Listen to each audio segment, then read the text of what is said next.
রাতে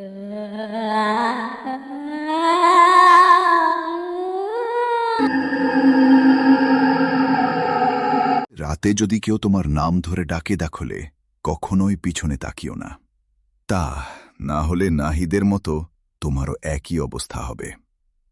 গভীর এক জঙ্গল, যেখানে সূর্যের আলোও ঠিকমতো ঢোকে না, যেখানে দিনের বেলায় লোকজন যাতায়াত করত না।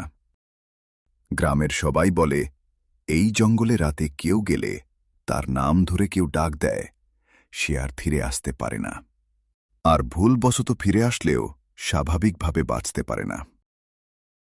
নাহিদ এগুলো শুনতে পায়, আর নাহিদ এগুলো বিশ্বাস করে না।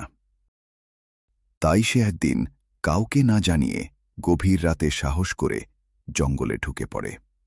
সে নিজেকে প্রমাণ করতে চায় এসব ভূতটুত কিছুই না। রাত বাড়তে থাকে, সে অন্ধকারের মধ্যে জঙ্গলের দিকে হাঁটতে থাকে।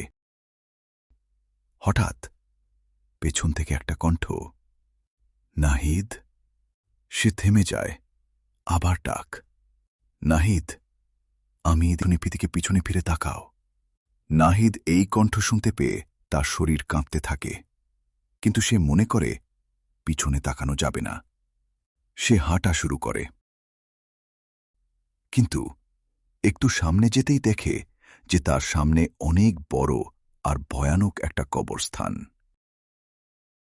যে কবরস্থানের কথা সে তার দাদি নানির কাছ থেকে শুনেছে, যে এটা প্রায় 500 বছর পুরনো একটা কবরস্থান।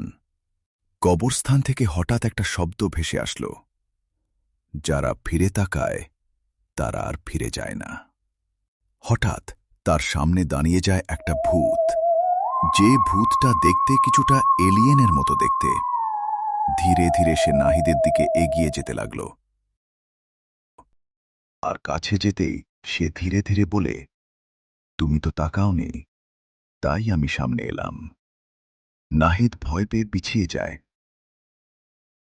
হঠাৎ পেছন থেকে আবার সেই কণ্ঠ, এবার তো তোমাকে তাকাতেই হবে। নাহিদ ভুল করে পিছনে তাকায়, আর তখনই সে দেখে তার নিজের মতো দেখতে একটা মানুষ দাঁড়িয়ে আছে। এটা দেখে নাহিদ অনেক ভয় পেয়ে যায়, আর তখন হঠাৎ সে বলে, তুই চলে যেতে চাস, কিন্তু আমি তো এখানেই থাকতে চাই। তারপর চারদিক অন্ধকার হয়ে যায়। পরের দিন সকালে গ্রামের লোকেরা জঙ্গলে যায়। তারা দেখে নাহিদ একটা গাছের পাশে দাঁড়িয়ে আছে, কিন্তু সে কিছুই বলছে না, শুধু চুপচাপ দাঁড়িয়ে আছে আর পাশের লোকদের নাম ধরে ডাকছে। এগুলো দেখে তারাও অনেকটা ভয় পেয়ে যায়। আজও রাতে সেই জঙ্গলে গেলে কেউ না কেউ তোমার নাম ধরে ডাকবে।